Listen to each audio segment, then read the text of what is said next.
Hi friends, வாங்க இன்னைக்கு Sunday நம்மளுக்கு எப்படி போச்சு, என்னென்ன பண்ணோம் அதெல்லாம் பார்க்கலாம். ஸோ காலை வேகமாகவே எழுந்திரிச்சிட்டோம். சாரி லேட்டாக எழுந்திரிச்சு, சண்டேன்னு நான்வெஜ் இல்லாமல் இருக்காதுல்ல. ஸோ நான்வெஜ் வாங்க போகலான்னு சொல்லி போனால் ஒரே டிராஃபிக்காக இருக்குது. ஸோ அப்படியே போயிட்டு நான்வெஜ் கடையை ஃபஸ்ட்டு தேடினோம். ஃபஸ்ட்டு ஃபிஷ் வாங்கலாம் தான் ஐடியா. ஸோ எல்லா பக்கமும் போய் ஃபிஷ் கடை தேடினோம்.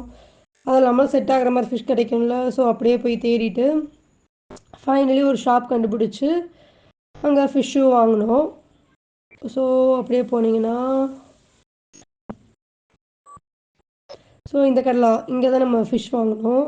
ஸோ இங்கே வாங்கிட்டு அப்படியே க்ளீன் பண்ண. ஸோ நம்மளுக்கு க்ளீனாக பண்ண தெரியாது. ஸோ அங்கேயே கொடுத்து க்ளீன் பண்ணலாம் அப்படின்னு சொல்லிட்டு க்ளீன் வாங்கினோம். நாங்கள் என்ன ஃபிஷ்ஷை வாங்கியிருந்தோம் அப்படின்னா பாறை வாங்கியிருந்தோம். பாறை வந்து 1 kg 200 கிட்ட சொல்லியிருந்தாங்க. ஸோ அந்த ஃபிஷ் தான் வாங்கியிருந்தோம். ஸோ அது வாங்கி அங்கேயே கொடுத்து க்ளீன் பண்ணிட்டோம். ஸோ அவங்க ரொம்ப ஸ்பீடாக க்ளீன் பண்ணி கொடுத்தாங்க. சூப்பராக க்ளீன் பண்ணியிருந்தாங்க. நல்லா செதில் எதுவுமே இல்லை, நல்லா க்ளீன் பண்ணியிருந்தாங்க. ஸோ அவங்களே க்ளீன் பண்ணி அவங்களே பீஸும் போட்டு கொடுத்துட்டாங்க.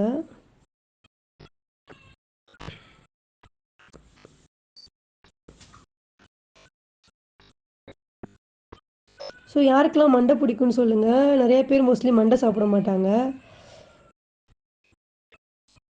நம்ம ஊர் சைடில் மண்டையை வந்து 2ஆக போட்டு தான் கொடுப்பாங்க. இங்கே ஒரு 4 பீஸாக போட்டு அதுக்குள்ளே இருக்க ஜூஸே வராத மாதிரி பண்ணி கொடுத்துட்றாங்க. ஸோ அப்படியே அந்த ஃபிஷ் வாங்கிட்டு அப்படியே நம்ம ஸ்ட்ரெயிட்டாக வந்து கொஞ்சம் வெஜிடபிள்ஸ்லாம் வாங்கலாம் இந்த வீக்குக்கு அப்படின்னு சொல்லி கிளம்புனோம். ஸோ அப்படியே ஸ்ட்ரெயிட்டாக எடுத்துகிட்டு உழவர் சந்தைக்கு போயிட்டோம். ஸோ போகிற வழியில் அப்படியே செம்ம டிராஃபிக்காக இருந்துச்சு. எல்லாத்தையும் க்ராஸ் பண்ணி உழவர் சந்தை போனோம். ஸோ வர வழியில் ஃபஸ்ட்டு வெங்காயம் தேங்காய்லாம் வாங்கலான்னு போனோம். பட் மார்னிங் டைம் எந்த ஷாப்புமே இல்லை. ஸோ அந்த ஷாப் ஃபுல்லாமே ஈவினிங் மட்டும்தான் இருக்குது. ஸோ அதனால் சரி ஓகே வெஜிடபிள்ஸ் மட்டும் வாங்கலான்னு சொல்லி உழவர் சந்தைக்கே போயிட்டோம். ஸோ போயிட்டு அங்கே இருக்க காயெல்லாம் பார்த்தோம். ஸோ போயிட்டு நம்மளுக்கு தேவையான காய் மட்டும் வாங்கினோம். ஸோ அடிக்கடி நம்ம மிட் ஆஃப் தி வீக்லேயும் நம்ம அடிக்கடி வாங்குவோம். ஸோ சும்மா ஒரு 2-3 நாளைக்கு தேவையான காய் மட்டும் வாங்கிட்டு வந்தோம். ஸோ வெண்டிக்காய், முருங்கைக்காய், உருளைக்கிழங்கு பார்த்தோம். அங்கே உருளைக்கிழங்கு ஒரு மாதிரி சரியில்லை. சரி ஓகே வேறு ஷாப்பில் வாங்கிக்கலாம்னு சொல்லி விற்றாச்சு. ஸோ என் ஹஸ்பண்டும் அவ்வளோவா காய் சாப்பிட மாட்டாங்க, நானும் அவ்வளோவா காய் சாப்பிட மாட்டேன். ஸோ அவ்வளோவா வெஜிடபிள்ஸ் எடுக்கலை.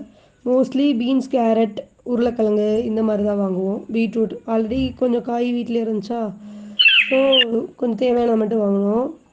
ஸோ ஃபைனலி கொத்தமல்லி புதினா விலை 10 ரூபாய்க்கு வந்துருச்சு. லாஸ்ட்டு 2 வீக்ஸாக 30 ருபீஸாக இருந்துச்சு ஒரு கட்டு. இப்போ ஃபைனலி வந்துருச்சு. அப்புறம் கொஞ்சம் ஃப்ரூட்ஸு அதெல்லாம் வாங்கிட்டு அதையும் வெயிட் போட்டுட்டு வாங்கிட்டு அட்லாஸ்ட் கிளம்பிட்டோம். அங்கே பார்த்தா ஒரு குட்டி பாப்பாவோட விளையாண்டுட்டு இருந்தாங்க அங்கே.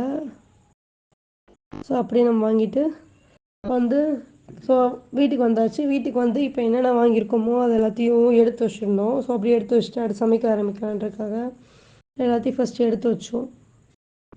ஸோ என்னென்ன வாங்கியிருந்தோம் அப்படின்னா பால், தயிர் பாக்கெட்டு, மஷ்ரூம், முருங்கைக்காய், உருளைக்கிழங்கு, வாழைக்காய், செவ்வாழைப்பழம், கொய்யாப்பழம், எலுமிச்சம்பழம், இஞ்சி, பீன்ஸு, பச்சை பட்டாணி,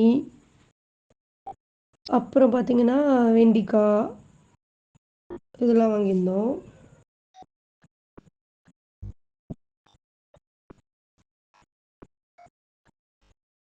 ஸோ அப்படி நம்ம ரேட்டாக பார்த்து வச்சோம். பால் பாக்கெட்டு வந்து 46 ரூபா, மஷ்ரூம் வந்து 50 ருபீஸ்க்கு வாங்கினோம், தயிர் வந்து 34 ரூபா, கருவேப்பிலை ஃப்ரீ. அடுத்து பார்த்திங்கன்னா புதினா கட்டு 10 ரூபா, மல்லிக்கட்டு 10 ரூபா. ஸோ அப்படியே பண்ணிங்கன்னா கொய்யாப்பழம் 40 ரூபா. அந்த கொய்யாப்பழம் வாழைப்பழம் 70 ரூபாய்க்கு வாங்கினோம். எலுமிச்சம்பழம் 20 ரூபா, இந்த முருங்கைக்காய் 20 ரூபா, இஞ்சி 16 ரூபா. அடுத்து பார்த்திங்கன்னா இந்த மிட்டாய் வந்து 20 ரூபா, லவாப்பழம் வந்து 1/4 கிலோ 40 ரூபா, அந்த உருளைக்கிழங்கு 40 ரூபா, வாழைக்காய் 10 ரூபா, அப்புறம் பீன்ஸ் 100 ரூபா, இந்த பீன்ஸ் வந்து 20 ரூபா, வெண்டிக்காய் 20 ரூபா. ஸோ இப்படி எல்லாத்தையும் நம்ம வாங்கிட்டு வந்துட்டோம். ஆக்சுவலாக பீன்ஸ் நாங்கள் வாங்கும்போது பார்க்கல ரேட்டு, வீட்டுக்கு வந்ததுக்கப்புறம் தான் ரேட்டே பார்த்தோம். ஸோ இப்படியே எங்களோட சண்டே போயிடுச்சு. ஸோ சப்ஸ்கிரைப் பண்ணுங்கள், இன்னும் நிறைய வீடியோஸ் நாங்கள் போடுவோம். ஸோ தேங்க்ஸ் ஃபார் வாட்சிங்.